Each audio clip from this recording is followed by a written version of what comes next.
Hello and welcome back to another edition of Big Red Huddle. Today is Saturday, February 3rd, 2024. We are going to get into all things Husker athletics. We are going to kick off with some Nebraska basketball, transition into some Nebraska football. We'll hit on some national storylines from the gridiron. And then we'll wrap up, probably go around 30 minutes today. So appreciate y'all joining us. You can find us on Twitter at Big Red Huddle. You can find us on our website, bigredhuddle.com. And we're at all of your main streaming services, Apple, iTunes, Spotify, and then on YouTube as well. So with that, let's huddle up. We are going to start today or kick off with Nebraska basketball. As we were recording last week, we were at the final stages of that Maryland game, just another road disaster, disappointment. So not going to really hit on that too much. As everybody knows by now, final score 73-51, up early 12-2. Wheels fall off from there, can never get it back under control. 22-point defeat, kind of the story of the season so far for Nebraska basketball. Huge road disappointments, and then big home wins, which takes us to Thursday night, which just what an incredible game, an incredible environment. You're never going to hear me break down X's and O's when it comes to basketball. It's just not, it's not where my forte is. It's not where my knowledge and expertise is. I truly sit and watch a basketball game as a fan, which is a little bit different than I do with football, where I tend to break it down a little bit more. And we'll go into more detail in those games here in the fall. But when I look at this game on Thursday night with Wisconsin, down 16 at half, down 19 early in the second half, I'll tell you, there were points at in the first half and early in the second half where I had somewhat given up on this team. Thought the wheels had officially come off of the group, and I was severely concerned about kind of the season going forward. And then just a huge turnaround, and specifically got to call out CJ Wilcher. We talked about CJ last week, went into a little bit of detail, thinking, even kind of proclaimed him as Big Ten Sixth Man of the Year. Start to hear the broadcast talk about that throughout this game, after the game. Really took the team on his shoulders and willed them back into the game. 22 points, 7 of 10 from the field, 5 of 7 from three. A lot of those shots were not easy. He had guys in his face. He was fading away. That baseline two to tie it up there mid second half was an incredibly difficult shot. The guy has just been on fire, has accepted his role, and really became a leader of this team, even off of the bench. And so as I look at CJ Wilcher from 2 years ago to now, incredibly different individual, different player, body language is completely different, completely bought in. Even on the defensive end, a couple years ago, he was a major liability. Now he's solid. He's never going to be your best defender, but this team looks vastly different without CJ Wilcher on the court. And then as you CJ Wilcher went on his run, you get down to the last 4 minutes or so, he's really gassed at that point, needed somebody else to step up. And that's when Rink Mass came in, 2 huge threes, the step back three with about 1:10 to go. He had some funny comments after the game where, almost like an out of body experience. I think some of the words he used in that situation, just let it rip, nothing but net. 30 seconds left. We have the ball with a chance to win the game, down 19 earlier in the half. Obviously, we Williams couldn't get that shot to go down at the end of the second half there, but forces overtime.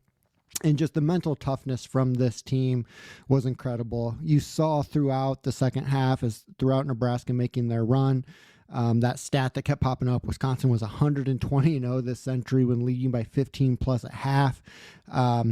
Nebraska had something weird, some remarkable, like one, and can't even remember what the stat was, 60 some when they were down 15 at half. Just a complete team effort.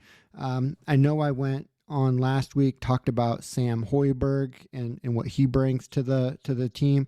he's never going to put up huge statistical numbers in the box score, but what he brings on the defensive end, what he brings with energy, is just incredible for this team. And then lastly, you've got to give a huge hat tip to the fan base. Unfortunately, I wasn't in the arena Thursday night, but from those I've talked to who were, probably a top 2 or 3 experience within that building, maybe only second to No Sit Sunday, also against Wisconsin 10 years ago in 2014. And so you got to give a lot of credit to the fan base for showing up, sticking through it, getting through that first half, willing the team back in that second half to make that run and then ultimately secure that victory.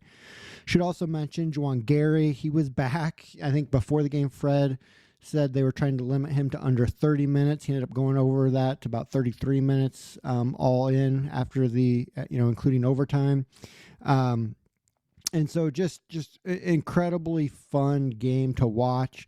Last thing that I'll mention is Williams there at the end of the second half hitting those 2 free throws. And then I think he went 6 for 6, might be off there slightly in the overtime. Just big time clutch free throws down the stretch. And for those of you that have, been Nebraska basketball fans for quite some time, especially during the Fred era, that has not always been the case. Free throws have been a tremendous burden for this team historically. So to see those go down when it mattered most was really nice to see. And then before we kind of wrap up the Wisconsin game, I want to circle back to last week. I kind of called it a hot take, but my take on Tominaga, he continues to struggle once again.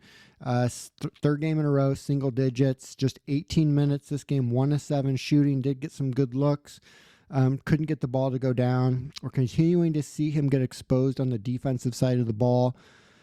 But what I like about Fred right now is he's got a quick trigger. If Tominaga is not hitting his shots, he's a huge liability on the floor, and you got to get him off. And so I continue to say this, and I'm going to continue to watch this over the next month as we get into March, is our best lineups right now include C.J. Wilcher and Sam Hoiberg off the bench. And as you saw us go into overtime, those were the guys that were on the floor in place of Jamarcus Lawrence, in place of Keisei Tominaga. And so I don't want to push Tominaga to the side. I don't want to put Jamarcus Lawrence to the side. The point is this team is deep. It is a team with a capital T. There's several individuals who can come in and create a spark, carry the team. Doesn't have to be the starting 5.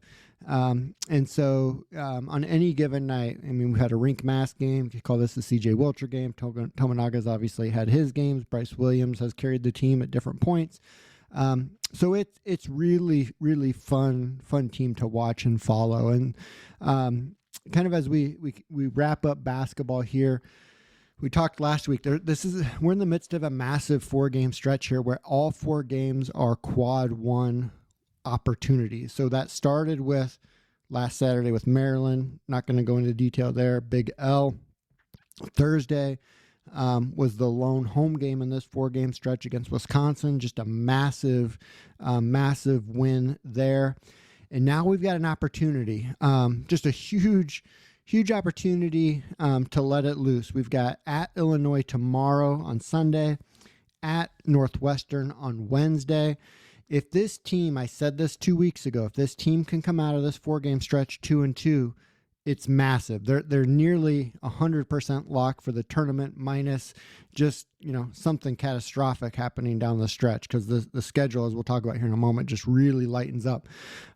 If they can find a way to win one of these, and I'll say Illinois is a terrible matchup for this team. The way they press, our lack of point guard play, it's not a good matchup. I'm not expecting a great outcome at Illinois, but that game on Wednesday night at Northwestern, it's going to be tough. It's not going to be easy. We beat them at home, obviously, without Gary. Gary obviously should be available this time. I'm circling Wednesday night. If we can get that game Wednesday night, that is a huge opportunity for this team, for this season. It feels like it can be a magical season. I'm really hoping we can get that one. even if we don't get that one, it's okay. We came out of this 4-game stretch, worst case scenario at this point, 1-3, which is really what we needed to do. Because as you look after Illinois and after Northwestern, the highest rated team we play from a net perspective is at Ohio State back on February 29th with a net of 71. So after Northwestern, we have Michigan, Penn State at home, both in the hundreds. At Indiana, 94th, a chance for a road win there. Got Minnesota at home, that's a revenge. At Ohio State, I mentioned, versus Rutgers at home, another revenge game. And then at Michigan, who's just in a complete tailspin. So get through Illinois Northwestern. Man, find a way to get one. If we can get one, that would be huge. Even if we don't, the last 7 games of the year set up where we should be favored in all 7. So as we take kind of a high view level of Nebraska basketball right now, where they stand on the national landscape, tons of rankings out there. Generally, I look at the net rankings. That's what's published by NCAA. They're currently 57th. Got a little bit of a bump there after beating Wisconsin. We took pretty big hit there at Maryland. Not so much the loss to Maryland, but the 22-point loss is what, the margin of victory there really hurt. So the two, there's 150 bracketology out there, right? So the two I look at are the two, main ones from ESPN and CBS. So ESPN, Joe Lunardi, as of this morning, has us as a 10 seed playing Clemson in Pittsburgh. That's down a seed from last Saturday. And then Jerry Palm, CBS, has us as a 9 seed playing Mississippi State in Brooklyn, also down a seed line from last week. But last time I'm going to say it, I know I've said it a lot, Illinois tomorrow, Northwestern Wednesday. Get one of those two, and then the last 7 set up just for a magical end to this. I don't want to get too far ahead of ourselves, but there's an opportunity to really move up that seed line here within the next week and then take care of business down the stretch. So an exciting team, exciting opportunity, 16-6 overall, 6-5 within the league. My magic number right now is get to 11-9. I think 12-8 is very possible. If you really want to get excited, 13-7. I think any of those really, 11-9 probably puts you on the bubble, maybe on the right side of the bubble. 12-8 is a lock. 13-7, you're talking about seeding. And all of those are possible with or without a win this coming week. But a win here, either at Illinois, at Northwestern, would just be massive. So that's Nebraska basketball right now. I know we're focusing on that more than maybe we will in the future. Well, more than we assuredly will in the future, but it's an exciting team to watch. It's an exciting time, and really want to give them their due credit. And I know the fan base is getting excited, as you could see in PBA here Thursday night. So with that, let's transition to football. That's really where our bread and butter is on this program. We're going to hit on some points from last week. We got some movement here. We talked last week about Glenn Thomas. Glenn Thomas obviously became official 2 weeks ago as the co-offensive coordinator and QB coach. What we discussed last week was the fact that, he was still going through some of his NCAA, things before he could get out on the road. I was really curious, with this past week being the last opportunity to get on the road here in the winter, where would he go and who would he meet from a 2025 QB recruiting perspective? So we've known for quite some time now that Alex Mansky has been our number 1 target out of Algona, Iowa. That has really, since the Riola commitment, that connection, if you will, that steam that I guess we had behind that train. I think we were the leader in the clubhouse for quite some time there. That's really fallen off, and I can't blame Alex Mansky for that with his opportunities. Ultimately, he committed to Iowa State Thursday evening. Not a big surprise. One of his dream school growing up. He's a huge Brock Purdy fan, what Brock Purdy's doing in San Francisco. We'll never know, but I do think if Riola wasn't part of the 2024 class, I do have a good feeling that we could have gotten him for 2025. Either way, we'll take Riola. So, but with that being said, we still need to find some a quarterback for 2025. You got to get a high school quarterback every year where possible. And so that takes me to where, like, my curiosity was, where's Glenn Thomas going to go when he hits the road? Well, we got that answer on Tuesday when he popped up for the first time in St. Louis. A new QB offer went out to Dylan Duff, 6'2", 185 pounds, more of a pro-style quarterback, kind of the same mold as a Dylan Raiola. What was interesting is the entire offensive staff was at his school on Tuesday and made the offer in person, including Matt Rhule, which I think that's telling. I would probably put him as your next kind of name to keep an eye on from a staff perspective. After Nebraska offered on Tuesday, he picked up offers from Northwestern and Georgia Tech. Several other schools came in and visited him. I would expect more offers to come his way. A consensus 3-star prospect on most services. And really the plan here would be to get him back up to Lincoln in March, April, and then hopefully again in April for the spring game. So it'll be interesting now. That'll be the next thing to watch is, does he make a spring visit to Lincoln?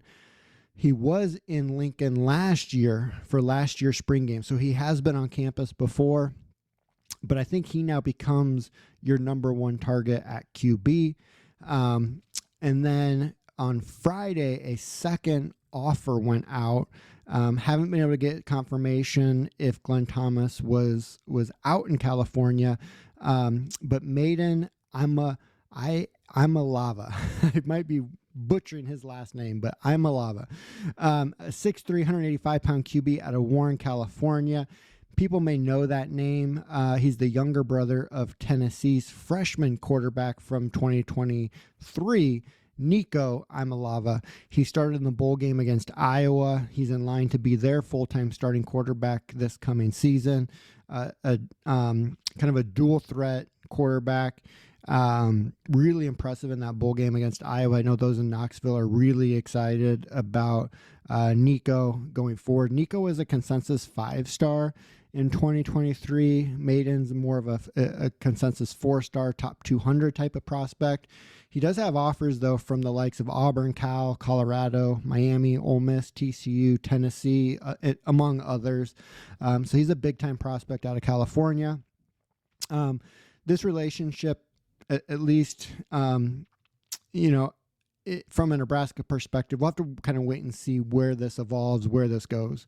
I think, your next points, again, are the same that we talked about with Dylan Duff. Does Maiden visit in March? Does he visit in April at all? Does he attend spring game on April 27th? That'll be telling as far as what his interest level is with Nebraska. So I think Dylan Duff's probably the most realistic prospect at this point. And he I think has elevated himself to kind of that number one target, with Alex Mansky now committed to Iowa State. The other name that's been out there that has been offered, I can't confirm whether a visit from the coaching staff took place to Matt Zollers out in Pennsylvania. Matt Zollers has really blown up too, with offers from, the who's who: Michigan State, Kentucky, Boston College, Virginia, Georgia, Florida, several other SEC schools.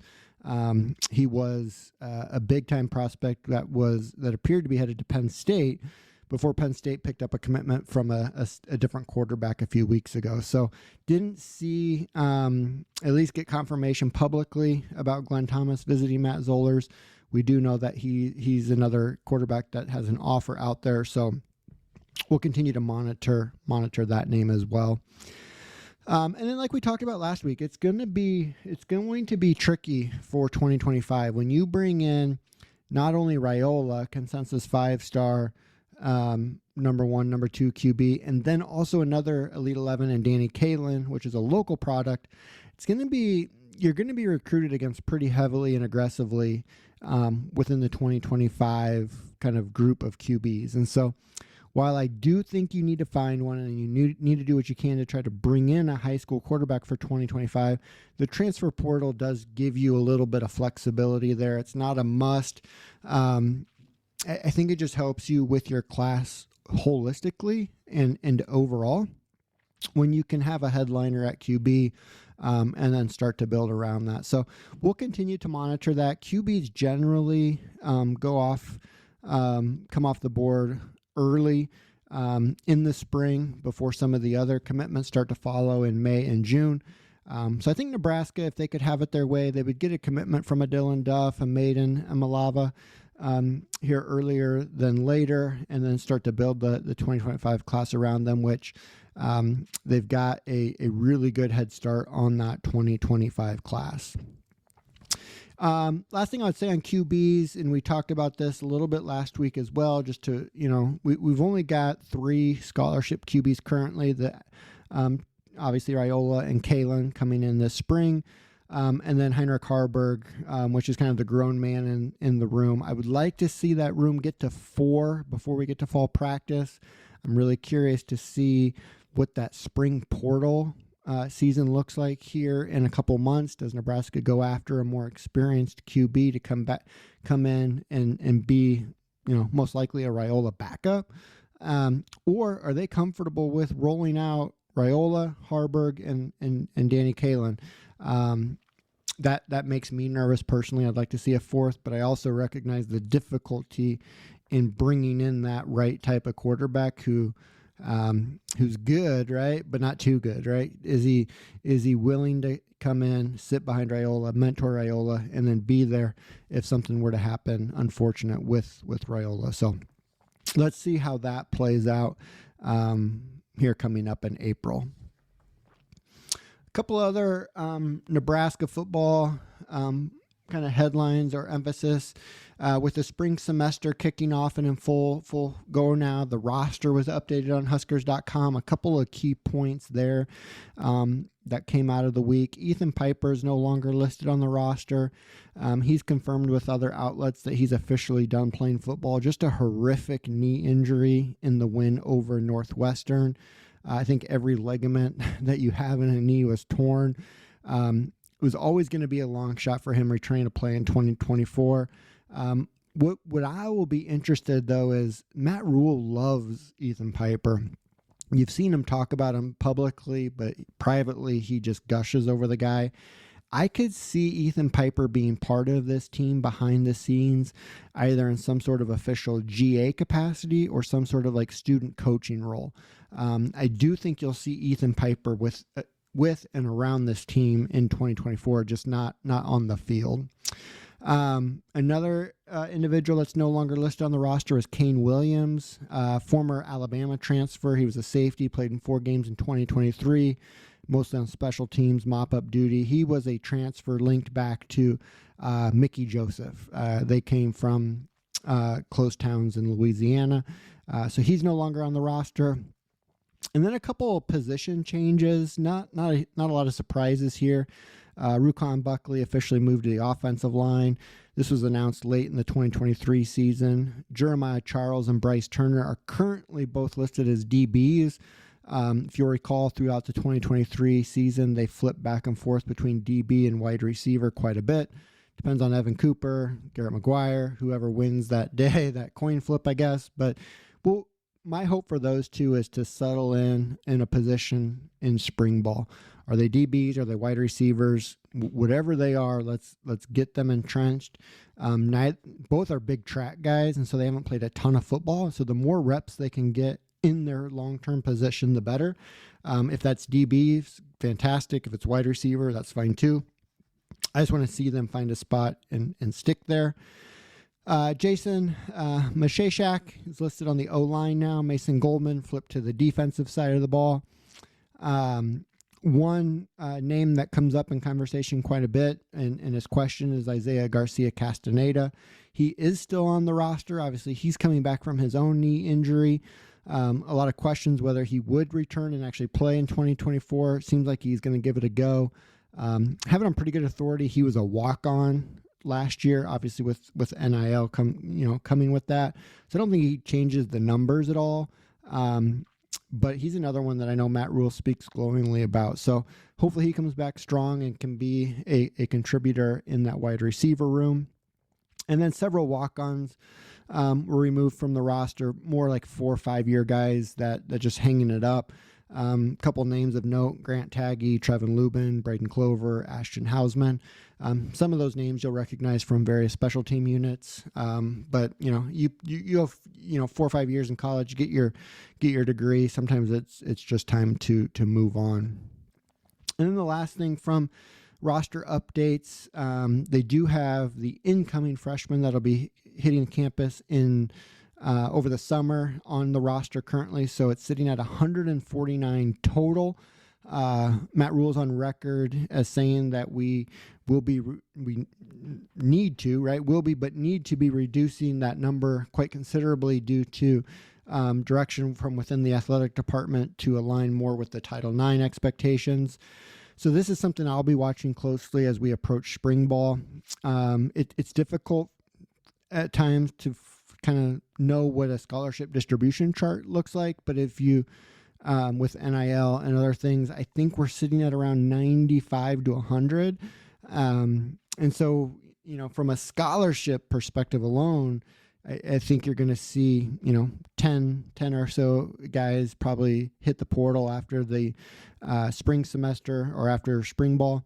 Several more walk-ons, I think, will be, having to make some of those difficult decisions. I think the roster is going to be more around that 125 mark when we hit August. So that means we're still 24 above that number. So something to watch as we hit spring ball. I don't anticipate, unless it's just a special individual, I don't expect many additions or really any additions to the roster. I think the roster is pretty well set at this point as far as who you're going to see on the field in the fall. But you will see names, third, fourth stringers that just kind of identify that they're not going to play, or other walk-ons, leave after spring ball. So we'll continue to monitor that. Got plenty of time as we approach spring practice and then ultimately the spring transfer window. And then last thing for Nebraska football, winter conditioning's in full force. Something to watch for this week coming up. Mat drills kick off. I think first mat drills scheduled for Tuesday. Might be off a day or two there. Should probably call them the infamous Matt Rhule's Mat Drills. Incredibly intense, almost military style workouts. Really looking forward to the videos that Huskers.com puts out of these. What's really cool about these is now, besides the workouts themselves, is Matt Rhule and the assistant coaches get to lead these workouts, whereas they've been on the road recruiting for the last 2, 3, 4 weeks, even back into December, right? They've been, let's just call it 2 months, December, January, really, not with the current roster on a day-to-day basis. That changes this week. You'll see Matt Rhule, you'll see the assistants right in the thick of those mat drills and workouts going forward. So that's really cool. We kind of turn the page from recruiting to truly the 2024 team, the 2024 season. And that kicks off this week with mat drills and winter conditioning. So looking forward to seeing some of that stuff and hearing some of the results that come out of those activities. Shifting quick, I'll get through these, but we're getting closer to 30 minutes now. I want to keep this around 30, 35 minutes, but some national storylines. I do like to follow the national kind of ongoings, as obviously that will affect Nebraska as well.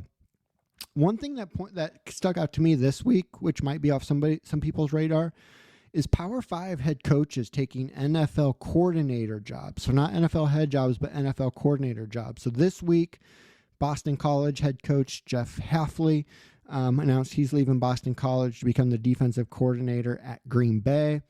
UCLA head coach Chip Kelly, he's a potential offensive coordinator candidate with the Commanders in Washington and Dan Quinn's staff. He hasn't taken the job yet, but it's been reported that he's interviewing for the job. He's interested in that job. He was also mentioned for the Raiders offensive coordinator position. And so, my question then becomes why are these Power 5 head coaches, pursuing coordinator roles in the NFL? Less responsibility, less money, less prestige. And really what this comes down to at the core, and from what I've read and from what I've, just observed is, the way the college game has transitioned from the past to NIL transfer portal, recruiting your current roster, etc., is it's pushing some of these guys out of the game, right? They're football coaches at their core, and a lot of their time's being spent doing other things than football. And so this is just some like I don't have an answer for this. I don't have a hot take or anything like that. It's just an observation. And then as you read some of the comments and reasons why these people are leaving the college game, it does give me great appreciation for Matt Rhule. Matt Rhule was obviously an NFL head coach with the Panthers. Recognized that his vision and passion and what he's good at is evaluating and developing young men at the college game. He talks about consistently developing young student athletes, not into great football players, which he does, but also into great men of society. And the way that he operates his program is in a way where he challenges his assistant coaches as much as he challenges the guys on the field. And so his ability to be aggressive, his flexibility, the way he adapts to the ever-changing landscape of the game, his recognition of his sweet spot being in college versus the NFL, I just don't think you've got a better leader for this program where it's currently at, especially as we maneuver a lot of these changes within the NCAA and within the college game. So we'll continue to monitor that. I'm really following that Chip Kelly situation. Does he truly leave the head coach of UCLA, a Big Ten school now, to become an offensive coordinator in the NFL? Seems crazy, but at this point in time, it also seems very viable that that's where this is headed. So something to keep an eye on and something to monitor going forward.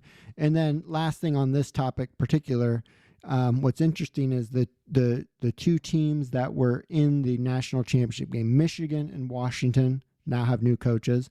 A third team in the playoff, Alabama, will now have a new coach.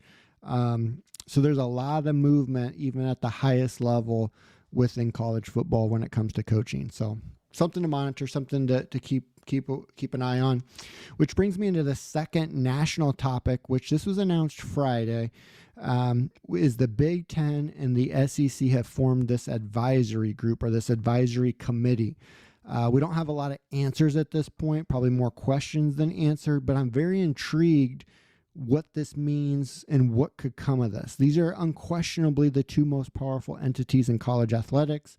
We used to have the Power 5 with the Pac-12 dying. Some people are saying we have a Power 4. I would make the argument we have a Power 2. When you look at that money discrepancy between the Big Ten and the SEC versus the ACC and Big 12, that gap is quite considerable. And so what could come of this advisory committee is to be determined. Will we see things come out weeks, months, or will it be years before we start to see, fruit from this? Will be really fascinating. Have to imagine they're talking everything from conference realignment, NIL regulation, TV deals, NCAA membership. I don't know. It's just, I think this could be a monumental shift in college athletics when we look back on this in 2, 3, 5 years. So something I will certainly be watching and monitoring. Now, with that being said, we've seen these committees or advisories or alliances in the past, and not a lot's come from them, right? So the most infamous one is several years ago when the ACC, Big Ten, and Pac-12 created this alliance, if you will, in response to the SEC's expansion.